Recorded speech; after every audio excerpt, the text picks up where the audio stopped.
Hey everybody, welcome back to my channel Study My Buddy. So today we are going to do sense organs. For in this video I have covered only the eyes and the next part will be for the ears. Now we shall start. So first of all, what are sense organs? The sense organs enable us to be aware of the conditions of our external as well as internal environment. The major sense organs in our body are the eyes, ears, tongue and nose and skin, which are sensitive to light, sound, taste, smell and touch respectively. In addition, there are also senses of balance, body movements, hunger, thirst and pain. So first of all, we will start with the eye. Orbits. These are some terms related to the eyes. Orbits. The two eyes are located in deep sockets or orbits on the front side of the head. Each eye is in the form of a ball and can be rotated with the help of 6 muscles.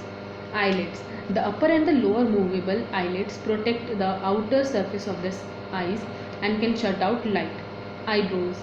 Although virtually not a part of the eye, these are also protective. They also protect our eye from the dust or the germs. They prevent the raindrops or the trickling perspiration from getting into the eyes. Tear glands or the lacrimal glands. They are located at the upper side portion of the orbit. 6 to 12 ducts of the gland pour the secretion over the front surface. The movement of the eyelids blinking spread the liquid which mainly serves as a lubricant. So here you can see the tear gland and tear ducts. Then we have tear ducts. These ducts drain off the liquid into a sac lying at the inner angle of the eye. A nascularima duct conducts the secretion into the nasal cavity. All of us have sometimes experienced that medicines dropped in the eyes come into the nose and even into the throat. This happens to the above mentioned duct. Due to irritation or in certain emotional states, the tear glands pour out a lot of liquid which waters the eyes or overflows as tears. Then we have conjunctiva. It is a thin membrane covering the entire front part of the eye. It is continuous with the inner lining of the eyelids. Over the cornea, it is reduced to a single layer of transparent epithelium. You must have often heard of a very common eye disease, conjunctivitis. In this, outermost layer turns red due to a viral infection. Then we have structure of the eyeball. The wall of the eyeball is composed of 3 concentric layers: outer sclerotic, middle choroid and inner retina. See, this is conjunctiva. Then we have the sclerotic layer is made up of tough fibrous tissues and is white in color. The white portion on the front eye is the sclerotic layer. See here, the pink part shows you the choroid. So that choroid layer is richly supplied with blood. That is why it is shown with the pink color or red, for providing nourishment to the eye. It contains a dark black pigment, melanin, which prevents light rays from reflecting and scattering inside the eye. Then we have the iris. See, this green part shows the iris. This is also an extension of the choroid, partially covering the lens and leaving a circular opening in the center, the pupil. The blue, brown or black color of the eye refers to the color of the iris. This pupil that you can see, this blue area, this pupil name has been derived from the Latin word pupa, meaning doll. The iris contains radial muscles to widen and circular muscles to constrict the pupil. Then we have the retina. The retina, or the innermost layer is sensitive to light. It contains 2 types of cells called rods and cones. See, this is the difference between the rods and the cones. The rod cells are sensitive to dim light but do not respond to color. They contain the pigment rhodopsin or visual purple. The rod cells are distributed among almost throughout the retina. The cones are sensitive to bright light and are responsible for color vision, whereas the rod cells were not responding to the color. They contain the pigment iodopsin or visual violet. The cone cells are mostly confined to the yellow spot. Now we are going to start with the yellow spot, the area of best vision. The distribution of rods and cones is not uniform. A particular spot called the muscular lutea or simple yellow spot lies at the back of the eye, almost at the center on the horizontal axis of the eyeball. This is the place of best vision of the normal eye. This is the reason why you move your eyes from word to word as you read a line through a printed page. Then we have blind spot, where there is no vision. There are no sensory cells here, and therefore this is the point of no vision. This is the point at which the nerve fibers from all the sensory cells of the retina converge and bundle together to leave the eyeball in the form of the optic nerve. So now you can see that this is the blind spot with the dotted red line, and this is the center of vision. See, these are the rods and the cones which I just discussed earlier. Their rods are more numerous, and the cones are less numerous. The rods are mostly periphery of the retina, and their cones are located in the center of the retina. This was the difference between the cones and rods. Then you can also experience your own blind spot. Just see, look at the drawing below. Close your right eye and hold the page at an arm. You can just hold this page at an arm's length and look at the circle with your left eye. What will you observe after some time? That as you bring the drawing closer, the circle also disappears. Then we have lens. The lens is a transparent, flexible, biconvex crystalline body located just behind the pupil. It contains transparent lens fibers. The lens is collectively held in position by fibers called the suspensory ligament, which attached to the ciliary body.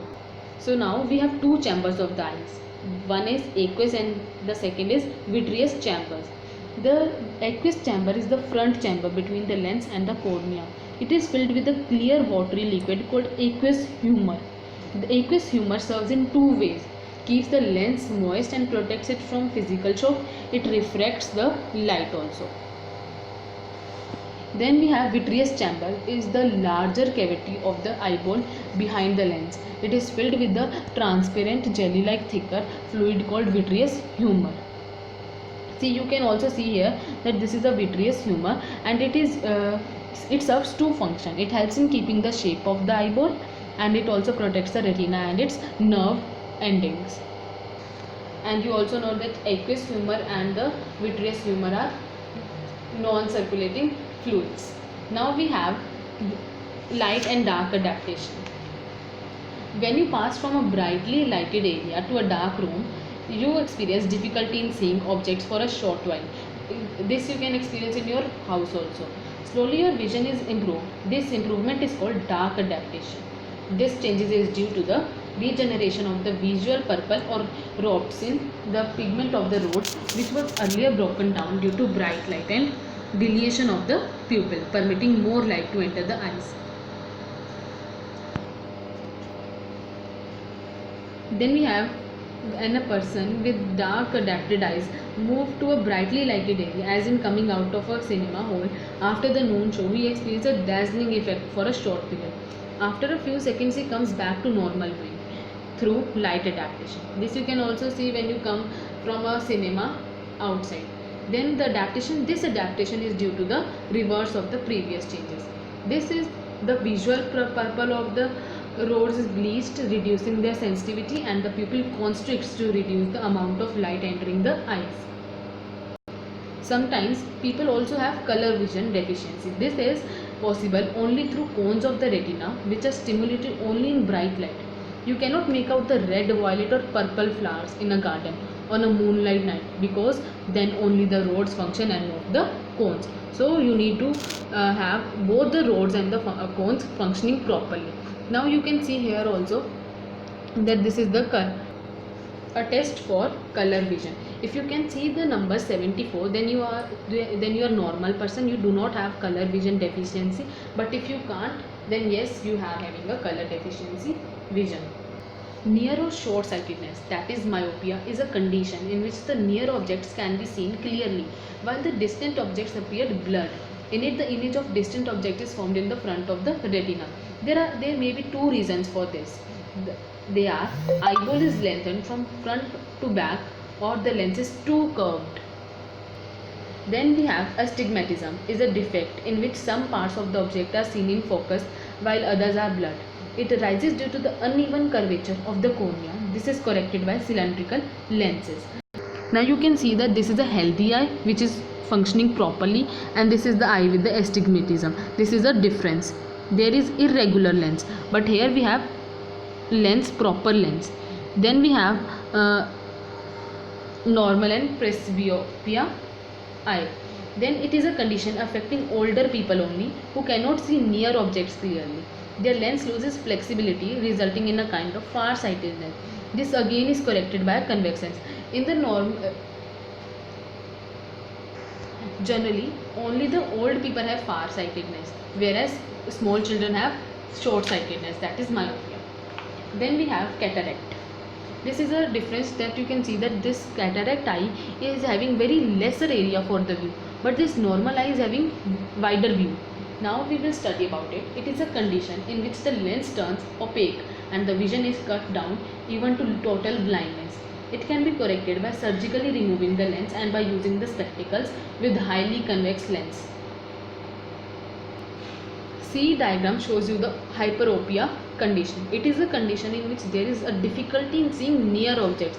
In it, the image of near object falls behind the retina. There are two reasons for this hyperopia. They are, this defect results on account of either shortening of the eyeball from front to or back, or the lens is too flat. But in short-sightedness, that is myopia, the lens was too curved. That means you need to take care of that, these two words, curved and flat. Then we have corneal opacities. The cornea of some patients gets scared and turns opaque and non-functional. Such defects can cause anything from minor irritation to vision problems and even blindness. Then we have squint. In this defect, the two eyes somewhat converge, leading to what is called cross eye. An opposite condition appears when they diverge and is called wide eye. That means the view of the eye widens. Both conditions may cause double vision or diplopia. Surgery and suitable exercise can correct these defects. Then you can also find out which eye is used more. For this you need to hold a pencil at arm's length with its point in line with some distant object with both eyes open. First close one eye and open it, and then close the other and open it.